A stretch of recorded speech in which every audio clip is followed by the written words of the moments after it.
Okay, so here is Sarah from Newtral, and today I'm gonna explain you FactFlow AI, which is the project we've been working on the last months. So first of all, to introduce the AI solution we developed for the JournalismAI Innovation Challenge, let me start by going over a recent case of disinformation in Spain. So in October 2024, during the Valencia floods, hundreds of messages spread on Telegram within hours. Claims of women volunteers being assaulted, bodies speeding up in parking lots, or entire towns being abandoned. So none of these claims were backed by official sources, yet Neutral's analysis of more than 3,000 posts of public Telegram channels showed how fast false narrative is multiplied, creating confusion and fear in a moment of crisis, particularly for survivors and their families. So this experience taught us that falsehoods travel faster than verification, and they put in risk the public trust. So despite the great work done by fact-checkers all over Spain during these floods, human efforts are not enough when disinformation is systematic, expansive, and more dangerous than ever. That's why we built FactFlow, Neutral's AI tool to automatically detect and monitor disinformation in Telegram. FactFlow analyzes text, audio, and video across the public channels on Telegram and alerts fact-checkers when a narrative that is potentially dangerous is becoming viral. That way, verification teams can reduce the time spent on tracking online disinformation and dedicate more efforts towards actually fact-checking those claims before they spread further, inoculating audiences against them.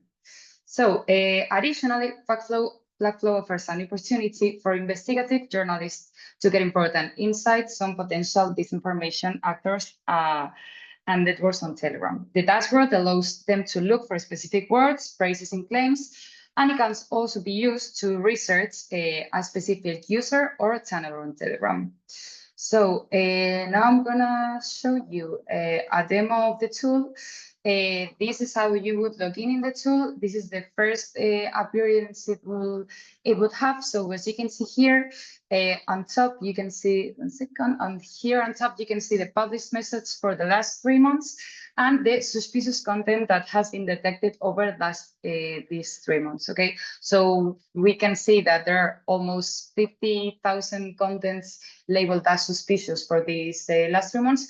And this content has been labeled by our AI model that we've also developed inside the JournalismAI project, which is labeling Telegram messages, in this case, as suspicious or not. We can also do some filtering by the last days. We can filter by language. We can order the results as we want to. And we can see inside its message, which is the channel that this message is coming from.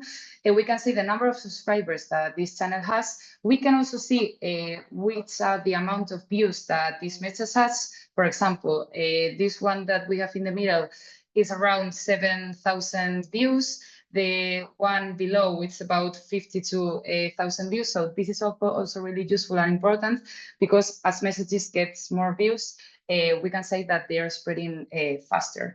We can also give feedback. We can give a correct or incorrect feedback to say if the message was correctly or incorrectly classified as suspicious by our model.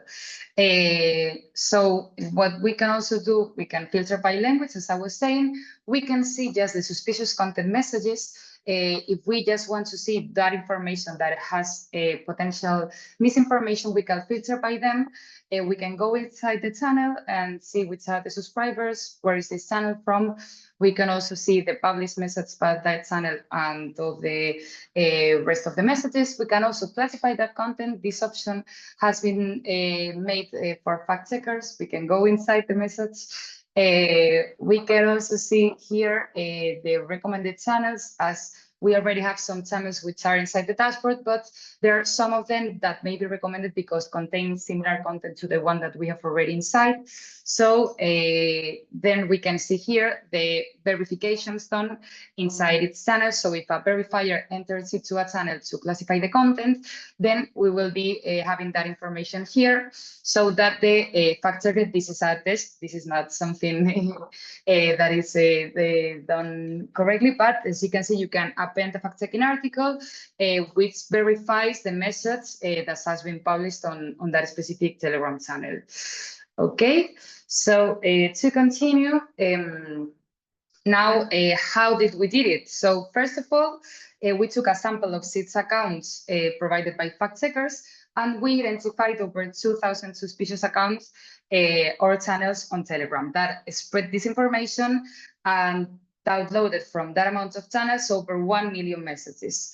We then developed a model and trained it on a disinformation pattern, so we could automatically detect and identify potential dangerous content. And then we focus on the model expansion and automation by creating 3 endpoints to process the data. One for discovering new channels, one for retrieving messages, and a final one to determining if a channel is faker or not. Finally, we created an MVP that was continually refined with the help of fact checkers until we reached the present prototype, which is what I was showing to you seconds ago, which is a basic version of the tool that is now being tested by our newsroom. So this is a bit of an overview over FactFlow.